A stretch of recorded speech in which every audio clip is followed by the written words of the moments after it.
Bismillahirrahmanirrahim. Sabar.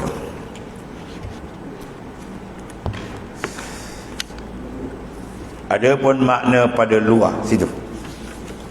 Atas. Di mukaddimah fil mabadil asyarah begini. Semua ilmu dia ada panggil apa? Mukaddimah. Menyatakan 10 bagai. Iaitulah menyatakan setengah daripada barang yang bergantung dengan dia. Ya, had dia, tarif dia apa? Tempat hantaran di mana? Faedah ilmu dia apa? Kelebihan dia apa? Nisbah di mana? Awal yang watak menghantar siapa? Dan nama ilmu itu apa? Ya, tempat keluar daripada mana? Quran, hadis dan hukum syarak pada dia apa? Dan segala masail dia, masalah dia, semua tu dipanggil mabadi asyarah. Ya, 10 permukaddimah dalam setiap ilmu.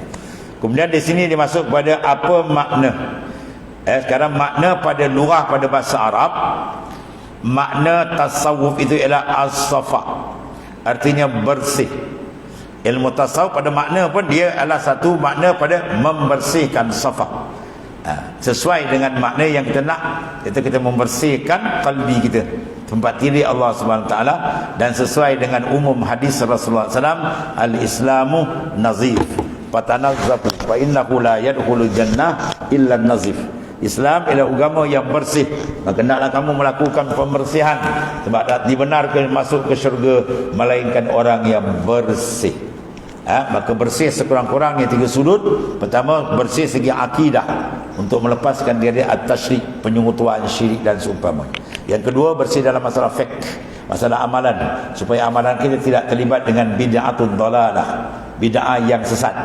Dia ada bid'ah yang tersesat sebenarnya. Bid'ah ni benda Nabi tak buat, kita buat bid'ah lah.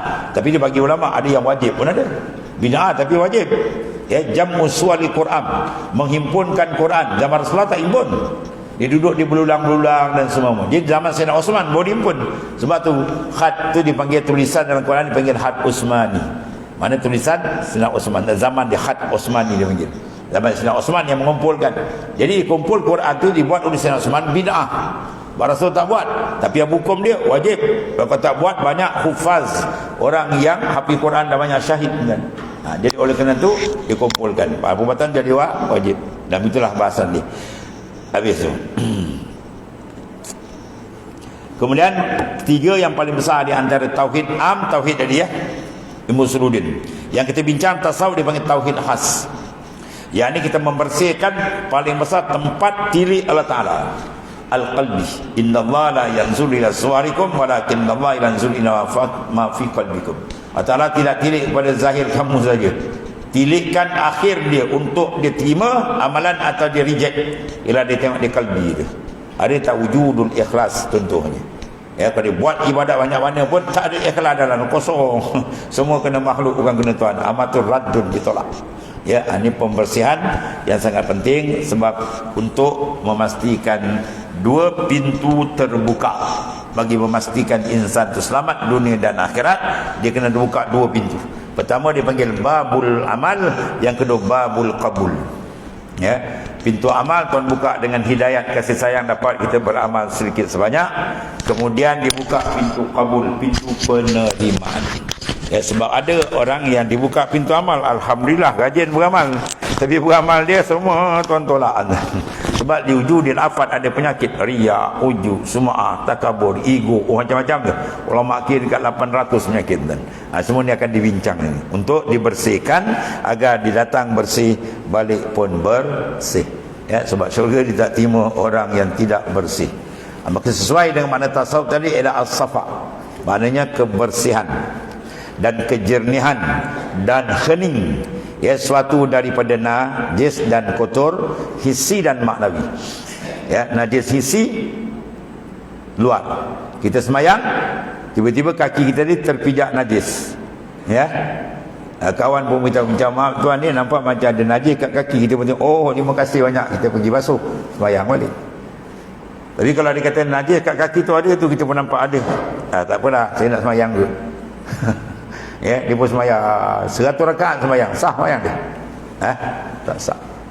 Sebab dan ibadat dia kena suci daripada najis, pada pakaiannya, pada tubuhnya, pada tempat semayang. Kalau dia berhubung dengan najis atau menanggung najis, maka faqad batalat salatu, maka batal semayang dia. Itu yang zahir. Lebih lagi yang batin. Ya, kita nak menghadap Allah Ta'ala, maka ubudiyah kehambaan mesti bersih dalam. Ya, kalau dalam dia rosak dia, riya, ujub, semua ada habis. Semua amal tu besok dia tolak. Besok di akhirat kosong, habaan mansurah. Ya, itu. Badalah hadis panjang kita baca gerun tadi. 3 golongan yang sangat hebat dalam perkembangan Islam. Pemegang ahkam syariah siapa dia? Al-ulama. Kita nak tanya hukum hakam, tanya siapa? Para ilmuwan Islam, para ulama. Satu. Yang kedua, orang yang memberi sumbangan, infak, dia panggil as-saha. 2. Dan ketiga, orang yang menyambung nyawa untuk meninggikan agama Ta'ala sampai peringkat syahid dia dapat. 3. Ini 3 golongan penting. Tapi dalam hadis sahih dia tengok 3 ni terjun ke neraka. Tak gerun kan? Ya, bila ulama tadi ditanya oleh Allah di akhirat, ke mana kau gunakan nikmat aku berikan kau? Dia pun tanya, ya Allah, kami menggunakan mencari ilmu, menimba ilmu, memperkasakan ilmu. Tak cukup dalam negeri, luar negara saya pergi. Balik saya sebarkan ilmu, mengajar sana, mengajar sini, ceramah sana, ceramah sini. Ya, nak cari keridaan engkau. Tuhan jawab apa? Kazabtah, bohong kau. Habis. Kau buat tu semua bukan kerana aku. Kau buat untuk pandangan, dapat glamour, dapat nama, kau disanjung. Semua kau dah ambil. Malaikat tumuskan muka dia ke bawah. Ya, siap tumus kan, tekan muka dia bawah. Lelau dia dah humban ke dalam neraka. Ada ulama yang dihumban ke dalam neraka. Sebab apa? Lipasadil qalbi, rosak ni dalam. Ya. Yang satu lagi sahak, golongan dermawan. Kau dibuat masjid 3 orang ni kan. 6 juta dibagi 1 juta. Kita nak keluar 2,000 musim-musim dia sah sign. Jadi banyak duit kan, alhamdulillah. Tapi silap dia tak jaga dalam. Ya, bagi je derma je dah 2 minit 1 dunia dah tahu. Sekarang kan sak dia tahu. WhatsApp habis semua tahu. Wah, hebat dia. Hoi, kalau entah tak dia tak jadi masjid ni. Tahu tak apa gitu. Wah, macam besar setan kepada tuan. Ya, tahu tak apa, tak kenal aku siapa je. Wah, bagus temirang, hafah pun tak ada, kosong. Ya, dia tuan tanya, ke mana kekayaan kamu guna? Kami infak dalam masjid suar tu semua saya buat, dia. Kazabta, bohong kau tuan kata. Kau buat bukan kena aku, bukan nak nama. Ya, nama kau dah dijulang atas dunia ni. Malaikat tumuskan muka dia bawah. Lelau dia humban dia ke neraka. Ya, dan satu lagi ngeri dan pernah berlaku zaman Rasulullah SAW dalam medan syahid depan Nabi mati. Rasulullah sahabat tunjuk haza syahid wa haza syahid ya Rasulullah, ni dah syahid. Rasulullah kata kalla, tidak, qara'aituhu finnar fi buldatin ghallaha aw aba'ah. Tidak, Rasulullah kata aku dah dibuka atas tempat di dalam neraka. Padahal dia berperang sama dengan Rasulullah SAW dan mati ke situ juga. Sebab apa? Dia perang tadi nakkan harta gani, bukan li'la kalimatillah, bukan nak meninggikan kalimah Allah. Di mana rosak?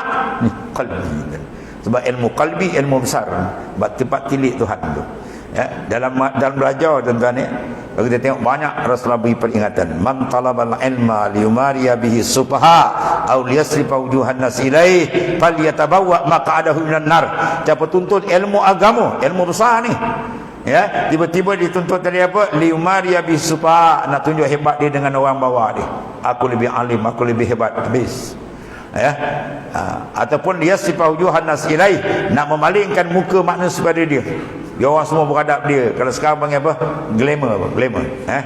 Glamour jangan tak. Ikan glamour tak apa, boleh makan. Jangan cari glamour. Padahal neraka jahanam tempat itu. Ya, atau Rasulullah pesan. Maknanya apa? Urusan qalbi, urusan yang sangat besar, tuan ni. Kalau tuan-tuan tengok pula penyakit qalbi ni yang sampai taraf boleh rosak iman, qalbi. Ya. Pertama sekali menyebabkan kufur. Qabil membunuh adik dia Habil. Kes apa? Hasad. Hasad duduk kat mana? Dia duduk kat tangan hasad. Dengan sebab hasad dia kufur, akhirnya dia cempak ke neraka. Iblis, ya, iblis. Kalau kitab Surajul Talibin dia terangkan situ, iblis ni sebelum dia laknat, dia sujud satu muka dunia ni tak ada tempat kosong, semua penuh dengan tempat sujud. Kita dalam masjid ni pun tak habis sujud kan. Tempat perempuan kita tak sujud, tempat lelaki pula perempuan tak sujud, tak habis lagi. Iblis punya hebat, tak ada ruang kosong. Tapi bila dia ada penyakit dalam apa? Aba wastakbara. Dia enggan sujud pada Nabi Adam, dan istakbara, dia rasa besar. Besar diri kat mana? Takabur, sampai bawa kepada kufur Tuhan. Hasad, dengki, kemudian takabur, tamak. Siapa? Tibat dalam. Siapa yang masuk neraka kes batal iman dengan tamak? Qarun. Qarun, tuan-tuan, dia pengiring Nabi Musa, dan kitab Taurat tu dia hafal. Dan ulama kata tak sampai 10 jari orang yang boleh menghafal Taurat. Sebab dia berat. Quran banyak orang hafal, alhamdulillah. Ya, Taurat tak sampai. Tapi Qarun dia antara hafiz, dia hafal Quran. Dia Tuhan uji dia nak kaya sikit, sebab ilmu Nabi Musa dia ada ilmu kimia. Ilmu boleh buat emas. Dia tahu bahan campuran emas bawah bumi macam mana, semua tak bagi ilmu ke dia. Dia kecek-kecek Nabi Musa dapat. Dia dapat, dia polon tuan. Kuda dia tanggung kunci je, bukan emas, kunci gedung 7 ekor unta, macam banyak-banyak. Turun ayat zakat. Habislah. Turun ayat zakat, dia kata, ya Musa, ini bukan ayat Tuhan. Ini kau dengki dengan aku. Habis. Sebab apa? Tamak.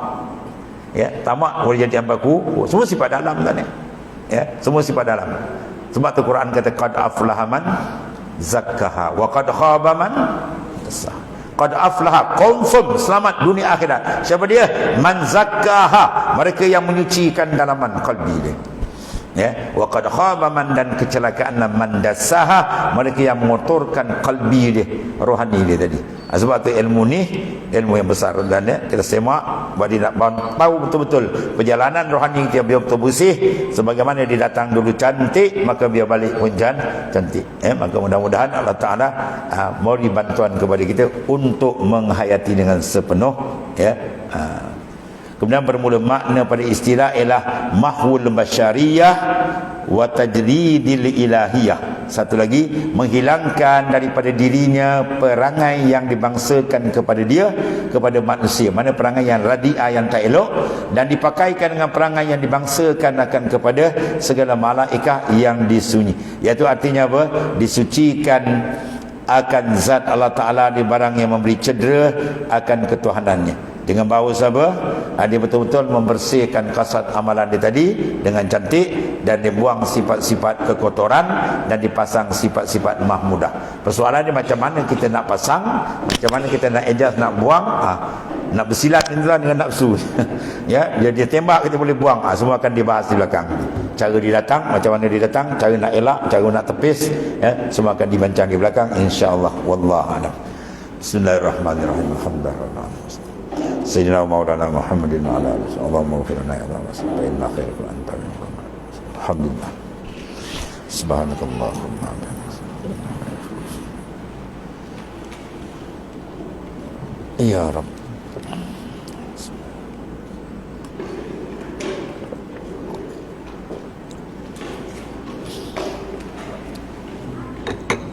Ya